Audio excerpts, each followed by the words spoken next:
çal, tapamı dişine. Sen çaldı gözümü diyor. Kalkan ders çıktı.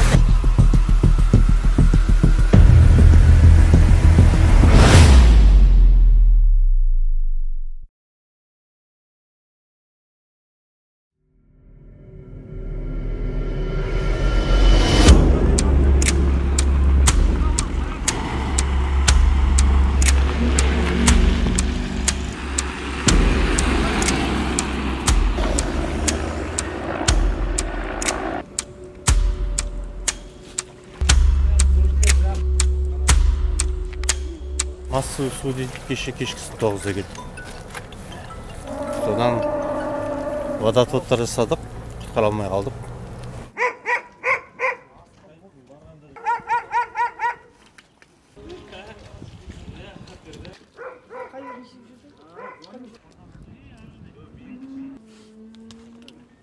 Неожиданно келді, бәрі кетіп қалған ғой, қызым үйде қалған.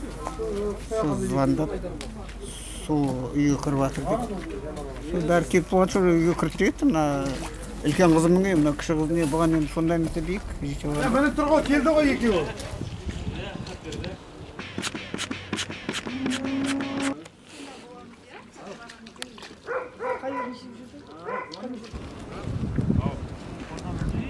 Saat kişiden басталды ғой, saat 8-9'dan бастап су. Sonra түнімен келді, 5:30-ға шейін жүрдік. 5:30-ға шейін жүрдік. Менің үйіме кіріп кетті, бұдан үлгермей қалды. Үйдің іші дейтін мынадан келеді. Мына Газ плитадан асып кетті. Мына жігіттің үйі. Мына сарай бәрі құлайын деп тұр. Адам бәрі шығып үлгердік, негізі. Нешеде кір деп бастады егін? Нешелерде кірді. Сағат 12-11-лерде кіріп бастады. Кіргенде рескім кіріп кетті. Үйде болдыңыз ба кірген кезде? Иә, осы жерде жүрдік қой, кісілердің бәрі, халықтың бәрі. Құлап отқан пока жоқ, енді құлайтын бар, саман үйлер ғой бәрі, енді құлайды ғой. Саман үйлер, әне сарай құлап отыр. Түсірдіңдер ме, көрдіңдер ме?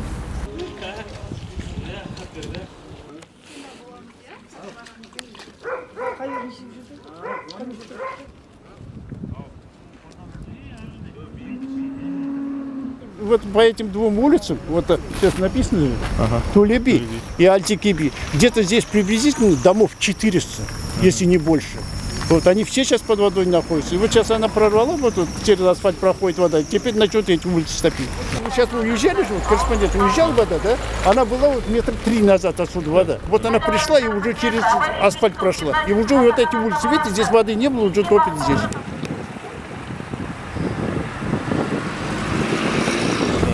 Я утром проходил, в доме мы заходили, вода была вот так вот, да? А сейчас там попозже. Вот метр прибыла она, вот, буквально за 10 часов.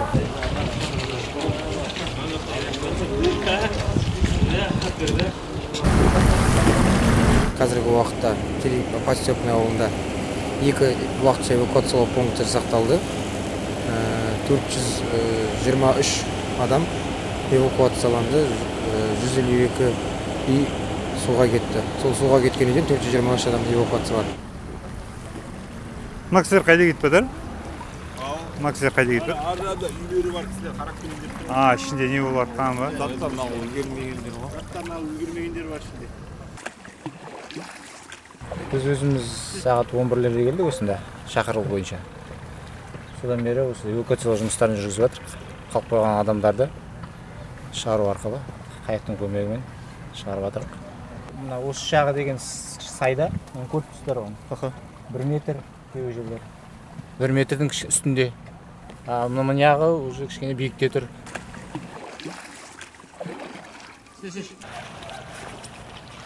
Шықпаймыз, қаламыз деп жатқан сияқты не жоқ па, тұрғындар? Ондай да тұрғындар бар. Үйлерін тастамай шықпай жатқан.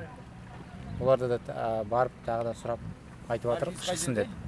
Ішінде қораларында малдары бар.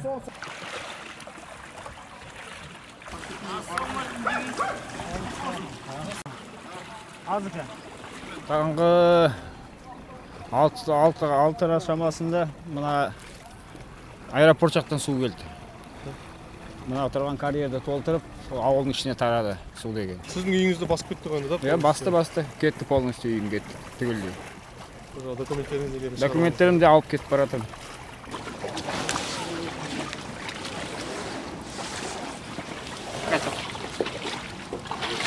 ұқсайды дедік, мен шығып аламын, сосын жігіт.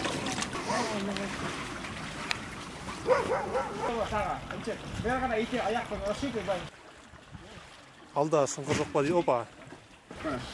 Табалып иық па. 20 шақты адамдар бар. Оның бәрі кейбірі документін қалып қояды дейді. Соған барып келеміз. Анда машинаны сөндіру керек дейді, аккумуляторын. Соған да барамыз. Сұраған нәрселеріне бәрін барып келіп жатырмыз. Заттарын шығарып жатыр. Заттарын, тамақтарын, киімдерін соған дайын барып келіп жатырмыз. Таңертеңнен бері примерно 15, 20, 30 шақты ғой примерно. Сондай шақты адамдар шықты. Лес баласаның ар жағында ең шеткі көшенің бәріне барып жатыр. Каналдан, мына жерде канал бар, каналдан қайықты арғай өткіземіз секірін. Сосын арғай қайыққа отырып барамыз. Ар жақ жанына шығып отыр. Болады. Мына шығып кетесіз ғой бүйтіп. Сөйлеп қарамадым.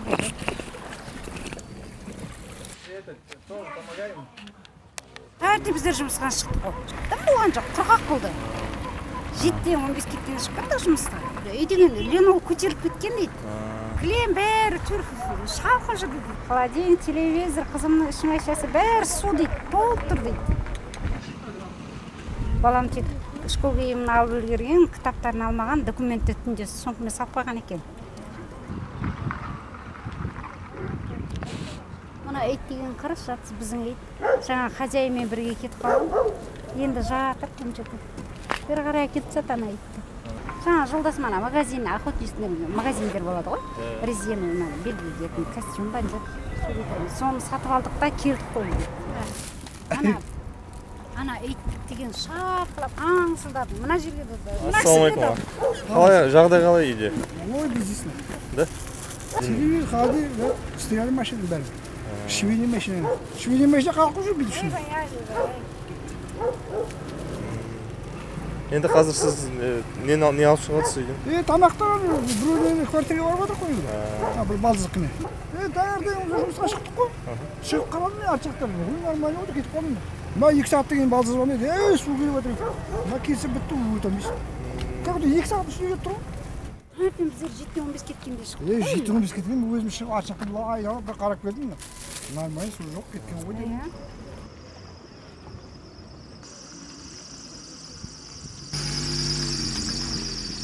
Я вам скажу, сейчас у каждого в доме холодильник, все, колодец затоплен, уже насос негодный, правильно же?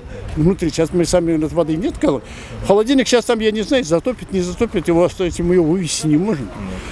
Это 2 холодильника, там сейчас телевизор, одежда и все остальное, там все там, в общем, там только в доме, сейчас я по приблизительным подсчетам где-то миллионов 10 с лишним только вещей.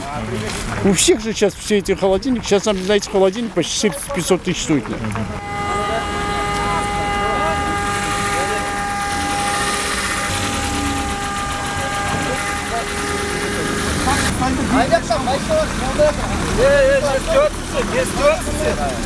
Қанша тұрайыншы, анан жіберейінші. Енді бір адам бәрі айтпады ғой. Қанша адам айтты? Қаншама адам ұстап тұрсың. Өткізбейді ешкім сені деп тұрса. Өтшал, тапа өтейсің. Машинаны қой анам. Жоқ, өтпейсің берейік. Сен жалғыз өзімін үйде. Қалған бәрі шықты. Өтпейсің дейді. Сіз қайда барсыз? Үйіңе барасыз? Мен үйіме бар жатып мынадан. Заттарыңызды алуға ма? Заттарын бәрін шығарды, үйде адамда жоқ еді. Мен өзімде үйге бармаймын. Үйді күзетуге барсыз? Үйді күзетуге бармын.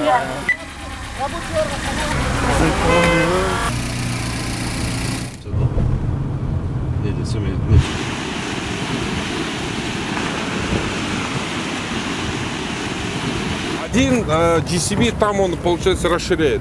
А хитачи в сторону поля, он тоже, там есть преграждение, получается, где вот, блок воды делает, он сейчас расширяет там. Они не ближе сейчас, допустим, сюда, где они хотят? Они дальше такие. Еще дальше? Дальше.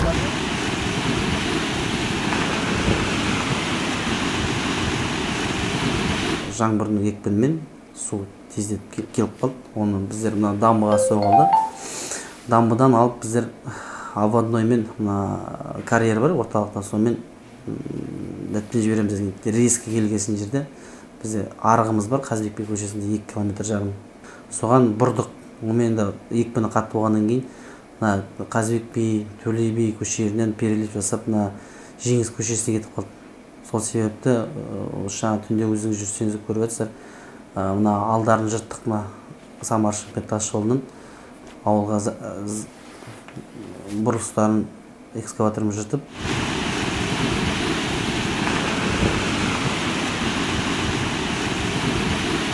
Самар-Шымкент тас жолындағы бойында водопропускной дейді ғой, Ядовитый өзенге ағатын арық. Оның мощності секундына 10 тонна. 10 тонна.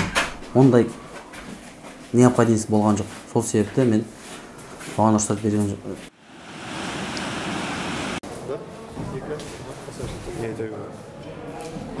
Қанша адам қабылдадыңыз эвакуацияны?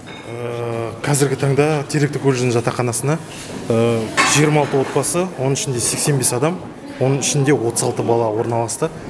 Негізі 70 орынға деп дайындағанбыз. Олмен деген еңбек ауылынан 20 койка келіп жатыр, қазір матрастармен келеді. Тағы да общий 100 адамға деп дайындап жатыр. Енді деген қазіргі ер адамдар тек 4-5 адам, одан кейін қазір қонуға келеді, осында орналасады. Балалар мен ата-аналардың барлығы жатақханада орналасты уже. Қазіргі ужинді ұйымдастырдық, өзіміз продуктыны акимат пен волонтерлар көмектесті.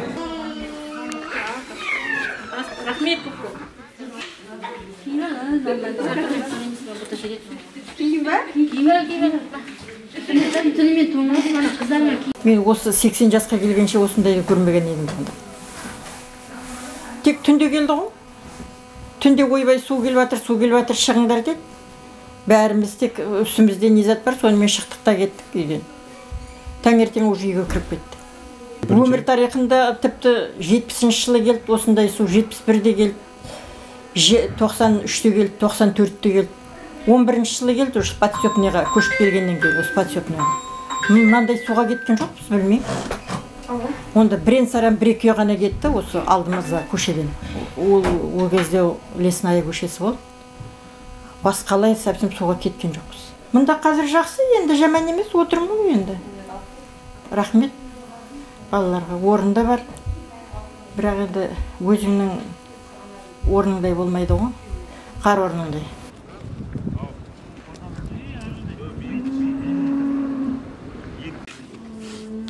Но этого не было. До этого где-то 10 лет назад было, подтапливало. Но мы успевали охладить, где-то до фундамента доходило. А в этом году я не знаю, откуда пришла. Со стороны вот Джемпетинской трассы вода оттуда пришла. Я в сторону аэропорта ездили, смотрели, там воды нету практически.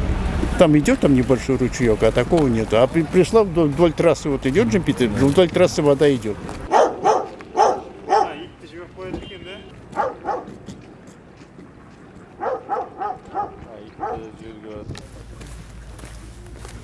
Ана Лисбондан ар жағынан келе жатыр ғой бері қарай бәрі. Қардың суы ма? Иә, қардың суы. Қардың суы ма білмеймін енді қайдан келіп жатқанын. Су толып жатыр. Өзен жоқ, не болса да қардың суы, мына жерде тоң болғасын, жерде тоң қатып қалып тұр ғой. Кешек не қатып осындай. Қазір біздер мынаны кеңейтіп, мынадан былай қарай тартуымыз керек. Ана суы ар жақты басып жатыр.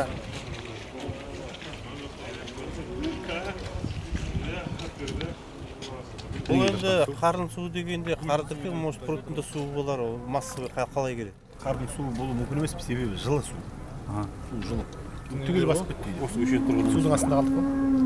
Үй кірді ғой, үй полный кірді. Заттарын шығарып. Жоқ, бәрі семьяны шығарып жібердік қой. Семьяны шығарып жібердік, документ. Заттар шығарып үлгермедік қой. Үлгермедік қой. 9-дан 1 сағат тоққан су ғой ма резко деген. 1 сағат. Жетті ғой. 1 сағаттың ішінде сонда примерно қандай уровеньға көтерілді? 50 сантиметр, 40 сантиметр. Былай айта аласыздар ма шамамен? 50 сантиметрден асып кеткен ба, бір 80-ге барып қалған ба?